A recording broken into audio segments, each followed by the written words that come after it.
अस्सलाम वालेकुम students, welcome to my channel. आज हमने जो अपना नेक्स्ट चैप्टर स्टार्ट करना है जो कि है केमिकल रिएक्टिविटी के बारे में। ठीक है, तो केमिकल रिएक्टिविटी के अंदर हम देखेंगे मेटल्स को और नॉन मेटल्स को। मेटल्स और नॉन मेटल्स हम पीरियोडिक टेबल वाले चैप्टर के अंदर इसको पूरा डिटेल से डिस्कस कर चुके हैं।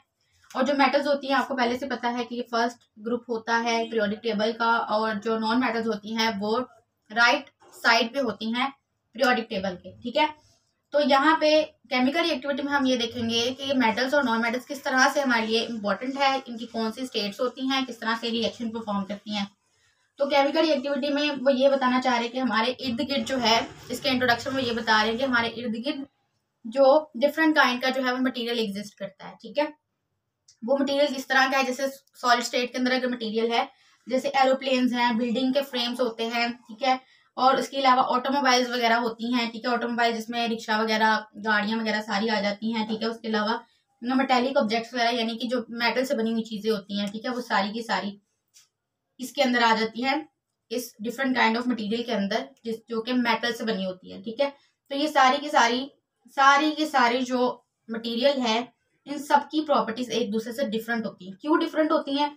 क्योंकि इनकी मेटल्स जो है वो डिफरेंट होती हैं। वो वाली मेटल जिससे ये मिलकर बनी हुई हैं, वो हर एक मटेरियल की डिफरेंट डिफरेंट मेटल्स होती हैं।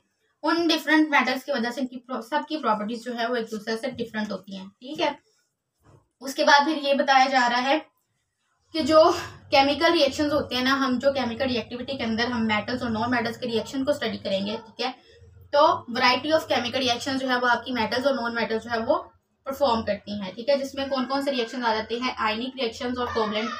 आयनिक और कोवलेंट रिएक्शंस होंगे, जिनके नतीजे में क्या बनेगा? आयनिक बॉन्ड्स कंपाउंड्स बनेंगे और कोवलेंट कंपाउंड्स बनेंगे, क्योंकि इनमें रिस्पेक्टिवली आयनिक बॉन्ड और कोवलेंट बॉन्ड जो है वो पाया जाता है। ठीक है, उसके बाद ये सारे के सारे जो आयनिक कंपाउंड होंगे और सॉलिड, ये जो कोवलेंट कंपाउंड्स होंगे, ज्यादातर इनकी स्टेट कौन सी होगी?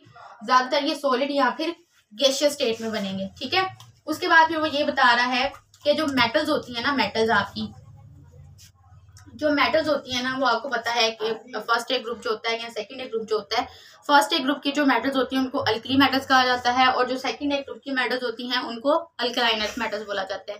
थर्ड चैप्टर के अंदर हम इनको प्रॉपर्ली जो है वो डिस्कस करके आए हैं कि इनको अल्कली मेटल्स इसलिए बोला जाता है कि ये जो है जब रिएक्शन करती हैं पानी के साथ तो ये स्ट्रॉन्ग बेसिस देती हैं, और जो अल्कलाइन अर्थ मेटल्स होती हैं वो अर्थ क्रस्ट के अंदर जो है वो डिस्ट्रीब्यूट हुई होती हैं, जिसकी वजह से उनको अल्कलाइन अर्थ मेटल्स बोला जाता है।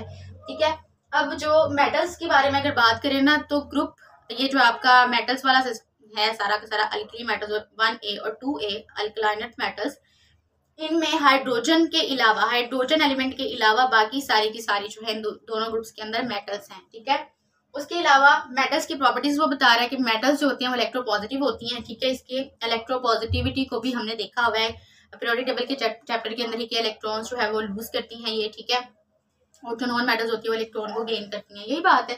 तो इलेक्ट्रोपॉजिटिव इनको इसलिए वजह से कहा जा रहा है कि मेटल्स जो होती है ना वो इलेक्ट्रॉन को लूज करती है। फॉर एग्जाम्पल अगर यहाँ पे देखा जाए सोडियम मेटल को, सोडियम मेटल जब रिएक्शन परफॉर्म करेगी, ठीक है, जब इसमें इसको हम जो है वो आयनाइजेशन एनर्जी देंगे, इसके आटोमो शेल में से एक इलेक्ट्रॉन जो है वो निकल आएगा, इसके ऊपर चार्ज लेगा पॉजिटिव और +1 इलेक्ट्रॉन ये लूज कर दिया।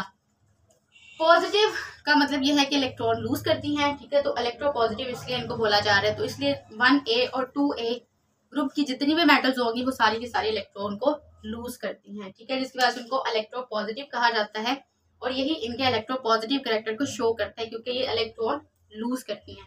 उसके बाद मेटल्स के बारे में उसको कैटेगराइज किया गया है इनकी रिएक्टिविटी की बेस पे। वो कौन कौन सी कैटेगरीज है? एक तो इस तरह की मेटल्स होती है जो बहुत ज्यादा रिएक्टिव होती हैं, और एक इस तरह की मेटल्स होती है जो मॉडरेटली रिएक्टिव होती हैं, और एक इस तरह की मेटल होती है जो लीस्ट रिएक्टिव होती है। जो वेरी रिएक्टिव होती है ना, यानी कि जैसे ही ये इलेक्ट्रॉन लूज करेंगी, जैसे अभी सोडियम ने इलेक्ट्रॉन लूज किया है, तो जैसे ही कोई दूसरा एटम इसके साथ इन कॉन्टैक्ट आएगा तो ये फौरन से फास्ट जो है वो रिएक्शन परफॉर्म करके उसके साथ रिएक्शन कर लेगी। ठीक है, और बॉन्ड बना लेगी।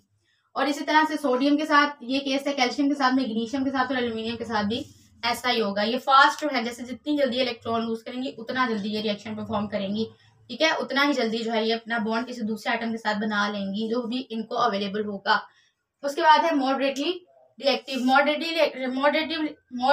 रिएक्टिव का मतलब ये है कि जब ये जो मेटल्स है जिंक, आयरन, टिन और लेड जैसे ही इलेक्ट्रॉन लूज करेंगी तो ये उसी टाइम पे रिएक्शन परफॉर्म नहीं करेंगी, ये थोड़ा सा स्लो जो है वो रिएक्शन परफॉर्म करेंगे, मतलब मॉडरेट स्पीड होगी इनके रिएक्शन परफॉर्म करने की। उसके अलावा लीस्ट रिएक्टिव ऐसी मेटल्स होंगी जो कि जैसे कॉपर है, मरकरी है, सिल्वर है और गोल्ड है, ठीक है, ये बहुत कम रिएक्शन परफॉर्म करते हैं, यानी कि जैसे ही ये मेटल्स इलेक्ट्रॉन लूज करती हैं तो ये बिल्कुल भी जो है वो फास्ट या फिर मॉडरेट रिएक्शन नहीं शो करती, इनके रिएक्शन करने की स्पीड बहुत कम होती है। इसलिए आपने देखा होगा कि जो गोल्ड होता है ना वो जो है वो खराब नहीं होता, ठीक है, तो यही वजह होती है कि वो बहुत ज्यादा लीस्ट रिएक्टिव मेटल होती है, ठीक है। तो ये था आज का हमारा इंट्रोडक्शन। कल हमने जो है इसकी प्रॉपर्टीज के बारे में डिस्कस करना है, ठीक है, और केमिकल प्रॉपर्टीज और फिजिकल प्रॉपर्टीज ऑफ मेटल्स, ठीक है। तो आज के लिए इंट्रोडक्शन था जस्ट यही कि कितनी तरह का जो है वो आपका मटेरियल है।